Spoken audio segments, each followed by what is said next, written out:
کچھ نہ کچھ تو اس زمانے میں بھی میڈیکل سائنس نے ترقی کی تھی نا, کہ وہ کہتے ہیں یار ہم یہ جب کھاتے ہیں تو یہ باڈی میں جاتا ہے پھر یوں ہوتا ہے. اتنی بڑی حقیقت نہیں دیکھ رہے کہ یار یہ جو باڈی کی ایک مشینری بنی ہوئی ہے کہ آپ کھا رہے ہو, پروٹین مل رہا ہے آپ کو اس سے, اور آپ کو اس سے انرجی مل رہی ہے, آپ کو آپ کی باڈی کو منرلز حاصل ہو رہے ہیں, اس کا ریزلٹ کیا نکل رہا ہے؟ آنکھوں میں دیکھنے کی طاقت, کانوں میں سننے کی طاقت, پاؤں میں چلنے کی طاقت. تو اس سے پتہ چلتا ہے کہ یہ میڈیکلی جو چیزیں ہو رہی ہیں نا, قدرت اس کا ایک ریزلٹ نکال رہی ہے. یہ ایسا ہی نہیں ہو رہا کہ اتفاق سے ایک دن وسیم اور ستار اور غفار صاحب بن کے چلنا پھرنا شروع ہو گئے. اتنی زبردست مینجمنٹ سے قدرت کچھ حاصل کر رہی ہے, اور وہ قرآن بتائے گا, وہ ڈاکٹر نہیں بتائے گا کہ کیا حاصل کر رہی ہے. دیکھو ڈاکٹروں کی رپورٹ یہاں تک گھومے گی کہ آپ روٹی کھاتے ہو تو آپ کے جسم میں کیا تبدیلیاں آتی ہیں, آپ گوشت کھاتے ہو تو کیا تبدیلیاں آتی ہیں, آپ دودھ پیتے ہو تو کیا تبدیلیاں آتی ہیں, انڈے کھانے کے کیا فائدے ہیں, کیا نقصانات ہیں.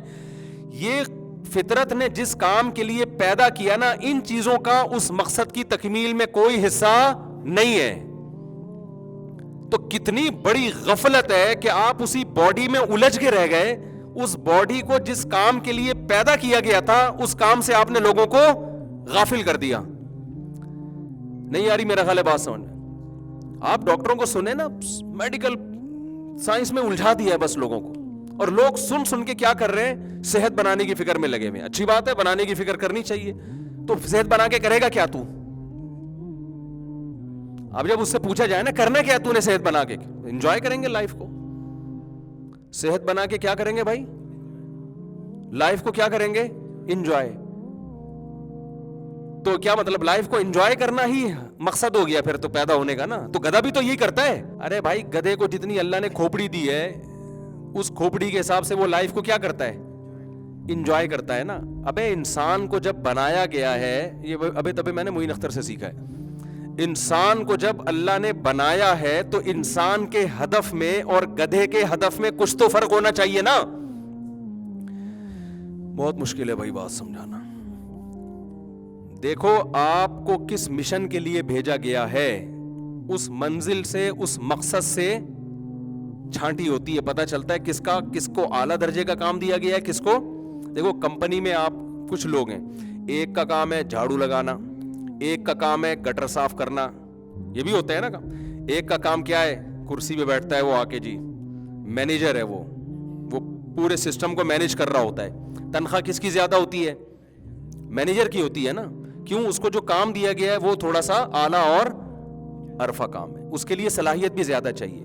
بھنگی کوئی بھی بن سکتا ہے, مینیجر کو بھنگی بنا سکتے ہو, بھنگی کو مینیجر نہیں بنا سکتے. اس کے لیے پڑھا لکھا ہونا بولو ضروری ہے. یہی ہے نا. دیکھو دنیا میں اصول یہ ہے کہ جس میں جتنا دماغی کام کر رہا ہوتا ہے نا اس کا گریڈ بھی اتنا اچھا ہوتا ہے, اس کی تنخواہ بھی اتنی زیادہ ہوتی ہے. اور جس کی کھوپڑی کم استعمال ہو رہی ہے نا, جس میں نالج کم ہے, اس کی محنت زیادہ ہوتی ہے, تنخواہ اس کی کم. سب سے زیادہ محنت کس کی ہوتی ہے؟ مزدوروں کی محنت ہوتی ہے. کماتے سب سے کم کون ہے؟ مزدور کماتے ہیں. اور جتنا اوپر چلتے چلے جاؤ گے نا, جتنا آپ کا گریڈ, فوج میں دیکھ لو, محنت زیادہ. نیچے جو طبقہ ہے نا, جو عام فوجی ہے, ان کی محنت زیادہ ہے لیکن تنخواہ ان کی کم ہوتی ہے. جو کمانڈر ہے نا اس کی محنت کم ہوتی چلی جائے گی. محنت سے مراد جسمانی محنت, دماغی محنت تو بڑھتی ہے اس کی, ساری ٹینشن اسی کی ہوتی ہے نا کہ جو بھی ہو رہا ہے تو پوچھا تو اس سے جائے گا. تو جتنا بڑا آفیسر ہوگا اس کی جسمانی محنت کم ہوتی چلی جائے گی, دماغی محنت بڑھتی چلی جائے گی, گریڈ بڑھتا چلا جائے گا, تنخواہ بڑھتی چلی جائے گی. جنگ جب ہوگی تو لڑتے ماتحت فوجی ہیں, جانیں زیادہ ان کی جاتی ہیں لیکن تنخواہیں ان کی کم ہوتی ہیں. وجہ کیا ہے بھائی؟ وجہ یہ ہے کہ یہ جو اوپر کا آفیسر ہے نا اس میں نالج زیادہ ہے, اس میں دماغی صلاحیت زیادہ ہے. تو دماغی صلاحیت کی بیس پر اور نالج کی بیس پر انسان دنیا میں ایک دوسرے کے مقام اور درجات کو ڈیوائیڈ کرتا ہے. سمجھتے ہو کہ نہیں سمجھتے؟ کام کی بیس پہ نہیں, محنت کون زیادہ کر رہا ہے. اب دماغی محنت کی بیس پہ جو درجات ہم ڈیوائیڈ کرتے ہیں اس کی وجہ کیا ہے کہ جس میں دماغی صلاحیت جتنی زیادہ ہوتی ہے نا اس کا ویژن اور اس کا ہدف ڈیفرنٹ ہوتا ہے. وہ بڑے بڑے کاموں کے لیے ہوتا ہے, اس سے چھوٹے چھوٹے کام نہیں لیے جاتے. آپ نے کیا کیا جی؟ آپ پی ایچ ڈی کر لیا, آپ نے آپ نے چارٹرڈ اکاؤنٹنٹ بن گئے, آپ بڑی محنت کی, اب آپ کہتے ہیں یار میں کسی کمپنی میں مجھے کوئی اچھی جاب ملے گی, میری 20-30 لاکھ روپے تنخواہ ہوگی اور میں آڈٹ کیا کروں گا. انہوں نے کیا کیا کہ آپ کو چائے بنانے کے لیے بٹھا دیا کہ آپ چائے بنایا کریں اور 40 لاکھ ہم آپ کو چائے بنانے کے دے دیا کریں گے. تو وہ چارٹرڈ اکاؤنٹنٹ کیا کہے گا کہ یار آپ نے جو کام میرے ذمہ لگایا ہے وہی کام ایک چپڑاسی کے ذمہ لگایا ہے, تو اس کا مطلب میرے اور چپڑاسی میں آپ کی نظر میں کوئی فرق, بول یار مکمل کر لیں جملہ, کوئی فرق نہیں ہے. تو میں ان ڈاکٹروں سے پوچھتا ہوں جو مذہب کو نہیں مانتے, سائنسدانوں سے پوچھتا ہوں, آپ کی تمام تر ایکٹیویٹیز کا حاصل یہ ہے کہ انسان کی زندگی مزے کی گزرے, وہ لائف کو انجوائے کرے, تو اس کا مطلب آپ انسان کو جو ہدف دے رہے ہیں, گدھا وہ پہلے سے ہدف لے کے دنیا میں آیا ہوا ہے. گدھے کے ہدف میں اور آپ کے ہدف میں کوئی فرق نہیں ہے. فرق صرف اتنا ہے کہ گدھا اپنی سوچ کے حساب سے مزے اڑاتا ہے نا, وہ تو اس کے بعد دماغ ہی نہیں ہے, ورنہ وہ گدھا تھوڑی ہوتا. اس کو بھی جب بھوک لگے گی وہ چاہے گا فریش گھاس ملے مجھے. آپ اچھی گھاس ڈالیں اور پرانی گھاس ڈالیں تو جائے گا کس طرف, وہ فریش گھاس کی طرف. گدھی دیکھ کے وہ بھی اس کے پیچھے فوراً بھاگنا شروع کر دے گا. گدھی دیکھ کے آپ ایک مہینہ, یہ جو لبرل لوگ ہیں نا جو کہتے ہیں نہیں ہم تو ایکچولی بڑے اخلاق وخلاق, ان کو ایک مہینہ آپ گورے کو آپ ایک سال کے لیے نائٹ کلب سے روک دیں, ایک سال کے لیے آپ اس کو نائٹ کلب سے روک دیں, پھر بسم اللہ اللہ کو پڑھ کے آپ چھوڑیں اس کو, پھر دیکھتے ہیں کہ وہ نظر کی کتنی حفاظت کرتا ہے اور ماشاءاللہ وہ کتنے ایٹیٹیوڈ اور اخلاق, اور جو ہمارے یہاں مشہور ہے نا کہ مسلمان قوم ٹھرکی ہوتی ہے, پھر پتا چلے گا کہ ٹھرکی اصل میں ہے کون. تو مزے اڑانے کا شوق ان کو ہم سے کئی گنا زیادہ ہے, بہت زیادہ ہے شوق ان کو. وہ تو سارے مزے پورے ہو رہے ہیں تو وہ ٹھڑک ان کے اندر اس طرح سے نہیں رہی ہے. تو انسان کو جو لبرل لوگ ہدف دے رہے ہیں نا, وہ ہدف پتہ ہے کیا دے رہے ہیں کہ آپ کی زندگی کیسی ہو, بولو مزے کی زندگی ہو. تو میں یہ کہتا ہوں کہ گدھا بھی یہی چاہتا ہے میری زندگی مزے کی ہو, بکری بھی یہی چاہتی ہے میری زندگی مزے کی ہو. نہیں یقین آتا ہماری بکری کو دیکھ لو, جب دھوپ ہوگی تو چھاؤں میں جا کے بیٹھ جائے گی, چھاؤں میں ٹھنڈ لگے گی تو کہاں کے بیٹھ جائے گی, دھوپ میں. تو وہ اس کو اللہ نے اتنی عقل دی ہے. انسان کیا کرے گا بھائی, انسان کہے گا یار یورپ میں گھر بناؤ وہاں زیادہ مزے ہیں, تو وہ موو کر جائے گا. بکری تو یہاں سے چھاؤں میں ہی جائے گی نا. ہمیں اللہ نے زیادہ سمجھ دی ہے کہ یار پاکستان چھوڑ گئے یورپ چلے جاؤ, یا یہ کہ کراچی میں ڈیفینس چلے جاؤ, یا کلفٹن چلے جاؤ, یا لاہور میں آپ رہتے ہو تو اسلام آباد چلے جاؤ, اسلام آباد میں عام جگہ رہتے ہو تو بحریہ ٹاؤن چلو, یہی ہے نا. تو اس سوچ میں اور بکری کے دھوپ سے چھاؤں میں آنے کی سوچ میں کوئی فرق نہیں ہے. اسٹائل چینج ہے, کام دونوں کا ایک ہی ہے. سمجھتے ہو کہ نہیں سمجھتے؟ یہ لوگ جو لڑکے جم میں جاتے ہیں نا, 3-3 4-4 گھنٹے جم میں لگا رہے ہیں ڈولے شولے بنانے میں. میں ان سے اکثر کہتا ہوں جم میں جانا چاہیے, ضروری ہے اس زمانے میں. تم کیوں جا رہے ہو؟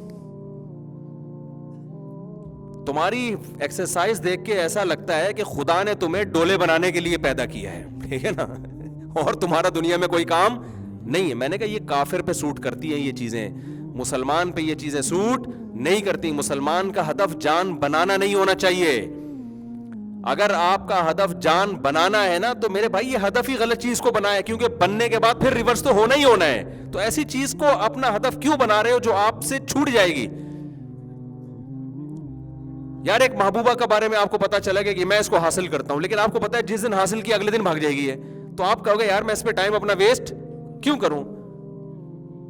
آپ نے ہدف بنا لیا مزے کو. 2 خرابیاں اس میں, لائف کو انجوائے کروں گا بس, مزے کی زندگی ہو, اس نظر یہ کافر کی سوچ ہے. ساری دنیا کے سائنسدان, ڈاکٹر, انجینئر, سب کا ہدف ایک ہی ہے کہ انڈیویجولی بھی, انفرادی طور پر بھی اور اجتماعی طور پر بھی انسانوں کی زندگیوں کو مزے کا بنایا جائے. بس یہ ہدف ہے اصل.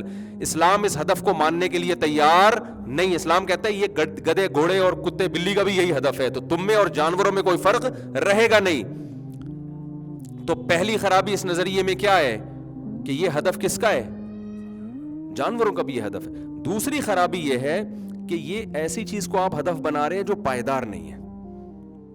جب ہم مارکیٹ سے کوئی چیز خریدتے ہیں کہتے ہیں بھائی پائیدار ہے یا نہیں ہے. چپل بھی خریدتے ہیں تو دیکھتے ہیں کہ بڑی خوبصورت چپل ہے لیکن بھائی پائیدار ہے یا نہیں. وہ کہے نہیں یہ 2 دفعہ چلیں گے ٹوٹ جائے گی. آپ فوراً کہتے ہیں بھائی تو یہ چپل رکھ لے, ہمیں کوئی پائیدار چیز چاہیے, کم از کم 1 مہینہ تو نکالے نا. ہاں کراچی میں لوگ پائیدار چپلیں اس لیے نہیں لیتے کہ ان کو پتہ ہے 2 دن میں مزے سے چوری ہو جائیں گی وہ, تو اس لیے یہاں مہنگی چیزیں لینے کا کوئی فائدہ ہے نہیں. اگر مہنگے جوتے آپ خرید لینا تو پھر جوتے ساتھ ساتھ گھوم رہے ہوتے ہیں. تو میری تو اتنی چپلیں چوری ہوئی ہیں نا کہ اب مجھے چپلوں کا ہوش نہیں ہوتا. کوئی بھی چپل پہن لو, چوری ہونی ہے نا تو کوئی مسئلہ نہیں ہے, کون اٹھا کے گھومتا رہے گا. تو اب مسئلہ کیا ہے, جب ایک چیز پائیدار ہی نہیں ہے تو میرے بھائی اس کو ہدف بنانا دنیا کی سب سے بڑی حماقت اور بے وقوفی. انسان نے جس دن فیصلہ کر لیا نا, سائنسدانوں نے, ڈاکٹروں نے, کہ اب ہماری صحت اتنی اچھی ہو گئی ہے کہ اب ہم ہمیشہ دنیا میں رہیں گے, اب ہم مریں گے نہیں,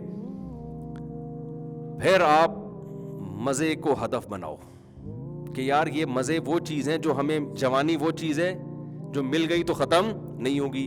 ایک دفعہ ہم نے اسپیڈ بریکر بنا لیا نا, جیسے باڈی بلڈر بنا رہے ہوتے ہیں, پورے اسپیڈ بریکر ہوتے ہیں اتنے بڑے بڑے, تو ہم نے جب ڈولے شولے بنا لیے تو اب یہ کبھی بھی ختم نہیں ہوں گے. تو بھائی پھر تو ٹھیک ہے یار, ہمیشہ رہے گی یہ چیز. لیکن ایک چیز کے بارے میں سارے ڈاکٹروں کا اتفاق ہے, ڈاکٹروں سے ہی پوچھو تو وہ بتائیں گے بھائی ہم جو آپ کو صحت کے ٹوٹکے بتا رہے ہیں نا, اینٹی ایجنگ چیزیں آ گئی ہیں آج کل, یہ کھاؤ تو آپ ہوں گے 70 سال کے, لگیں گے آپ 50 سال کے, یہ بہت کچھ ہو رہا ہے یوٹیوب پہ, آپ ہوں گے 70 کے, لگیں گے کس کے, 50 کے. اچھا ڈاکٹر صاحب جب میں 70 کا ہوں گا تو میں 50 کا لگوں گا, تو پھر میں جب 70 کا ہوں گا تو پھر کتنے کا لگوں گا, یعنی جب 90 کا ہوں گا تو کہیں گے جب 90 کا ہوں گے تو 70 کے لگیں گے. زبردست ہو گیا یار, جب میں ہوا 90 کا, لگ کتنے کا رہا ہوں, 70 کا.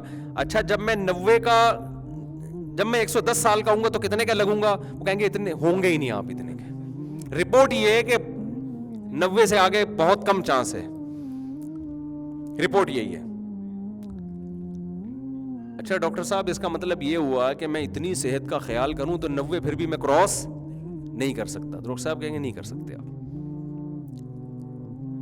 تو ڈاکٹر صاحب اس کا مطلب یہ ہوا کہ آپ کی میڈیکل سائنس کی جتنی بھی رپورٹیں ہیں, جتنے بھی صحت بنانے کے نسخے, زیادہ زیادہ 10 15 20 سال تک فائدہ پہنچائیں گے, اس کے بعد ان نسخوں سمیت میں قبر میں ہمیشہ کے لیے دفن ہو جاؤں گا. یہی رزلٹ نکلا نا. تو یار یہ ایسا ہدف ہے جس میں بہت بڑا ایک فالٹ ہے, اور اللہ پہ بہت بڑا معاذ اللہ یہ الزام ہے کہ اللہ تو نے ہمیں اگر یہ ہدف دینا تھا کہ گدھے کا مقصد بھی مزے اڑانا ہے بھائی, اور انسان کا مقصد بھی مزے اڑانا, تو اتنا بہترین دماغ ہمیں دینے کی ضرورت کیا تھی پھر؟ کیا خیال ہے بھائی؟ وہی بات ہو گئی نا کہ ایک مینیجر, آپ نے کیا کہا کہ اپنے کمپنی نے نا CA کروایا اپنے کسی ملازم کو, چارٹرڈ اکاؤنٹنٹ بنا دیا اور اس کے بعد اس کو پوچھا لگانے پہ لگا دیا, تو وہ کیا کہے گا کہ سر آپ نے مجھے CA کروایا کیوں جب مجھ سے پوچھا ہی لگوانا تھا؟ یہ اعتراض بنے گا کہ نہیں بنے گا؟ تو ہم بھی اللہ سے پوچھیں گے کہ اللہ جب تو نے ہمارا ہدف یہ بنایا تھا کہ ہم نے لائف کو انجوائے کرنا ہے, تو اس کے لیے اتنی ذہین کھوپڑی کی ہمیں ضرورت تھی نہیں. ایسا ہی دماغ مل جاتا ہے تو گدھے گھوڑوں کتوں کو ملتا ہے, اتنا کافی تھا مزے اڑانے کے لیے, بلکہ اس میں سب اڑا لیتے ہیں. ابھی تو دماغ زیادہ دے دیا, کچھ تو بڑے مزے اڑا رہے ہیں, سونے کے نوالے کھا رہے ہیں, اور کچھ لوگوں نے ظلم کر کے دوسروں کے منہ سے جتنے جو ضروری مزے ہیں نا وہ بھی نہیں مل رہے ان کو. آپ کو پتا ہے دنیا میں کتنے ملکوں میں غریب کو 2 وقت کی روٹی نہیں مل رہی کھانے کی, اور وہ ان قوموں کی وجہ سے نہیں مل رہی جو بڑی ایجوکیٹڈ پڑھی لکھی قوم ہے, انہوں نے ان کے وسائل پہ قبضہ کیا ہوا ہے. دنیا میں بہت سے ملک ایسے ہیں جہاں ان کے پاس, لوگوں کے پاس کھانے کے لیے روٹی نہیں. ایک دفعہ تبلیغ جماعت گئی افریقہ کے کسی کنٹری میں, انہوں نے کہا کہ ہم نے وہاں لوگوں کو دیکھا ہے کہ مہینوں مہینوں ان کو گوشت کھانے کو نہیں ملتا, پتے ابال کے کھاتے ہیں. اس سے تو وہاں کا گدھا اچھا ہے یا نہیں ہے؟ اس کو اس کی اوریجنل خوراک مل رہی ہے, انسان کو اس کی اوریجنل خوراک نہیں مل رہی. تو سوال پیدا ہوتا ہے, اے اللہ اگر تو نے ہمیں مزے اڑانے کے لیے پیدا کیا ہے تو اے اللہ تو نے پھر ہمیں اتنا بہترین دماغ دیا کیوں ہے؟ اس سوال کا جواب نہ سائنسدانوں کے پاس ہے نہ ڈاکٹروں کے پاس ہے. یہ بات بھی ہمیں کون بتائے گا؟ جو اللہ کے بھیجے ہوئے سفیر ہیں. اللہ نے ان پہ اپنے کلام کو نازل کیا اور اللہ نے بتایا کہ میں نے تمہیں جو اتنا بہترین دماغ دیا اور آدم علیہ السلام کے بارے میں فرشتوں کو حکم دیا کہ ان کو سجدہ کرو, جنات کو حکم دیا ان کو سجدہ کرو, یہ سب سے افضل مخلوق ہے. اس کی وجہ یہ ہے کہ میں نے تمہیں لیبلوکم ایکم احسن عملا, یہاں کے لیے پیدا ہی نہیں کیا ہے. میں نے تمہیں پیدا کس کے لیے کیا ہے؟ آخرت کے لیے پیدا کیا ہے. یہاں تمہاری آزمائش ہے, امتحان ہے. امتحان بے وقوفوں سے نہیں لیا جاتا, امتحان ہمیشہ ذہین لوگوں سے لیا جاتا ہے. جانور کے پاس صرف مزے اڑانے تک کی کھوپڑی ہے, وہ امتحان کے قابل نہیں ہے. انسان کو جو ذہانت دی ہے جج کرنے کے لیے کہ اچھا کیا ہے برا کیا ہے, تاکہ اچھے کو اختیار کرے اور برائی سے بچے. سمجھ میں نہیں آ رہی میرا خیال ہے بات؟ تو مجھے اور آپ کو جو اللہ نے میرے بھائی پیدا کیا ہے نا, جج کرنے کے لیے کہ ہم اپنی کھوپڑی سے دیکھیں کہ صحیح کیا ہے غلط کیا ہے. جو صحیح ہے پھر اس کو فالو کریں, اور جو غلط ہے ہم اس سے بچیں. اگر ہم اس کام کے نہیں ہیں نا تو آپ جو مرضی صحت بنانے کے ٹوٹکے استعمال کریں, جم جا کے آپ موٹے تازے ہو جائیں, آپ کو جس ہدف کے لیے پیدا کیا تھا اسی کو فوکس نہیں کر رہے, تو آپ میڈیکل سائنس کے سارے نسخے استعمال کر کے, آپ کاروبار کے سارے طریقے استعمال کر کے بھی خدا کی نظر میں کیا ہیں؟ ناکام ہیں آپ. جو کام دیا تھا وہ اس کو تو فوکس کیا نہیں آپ نے.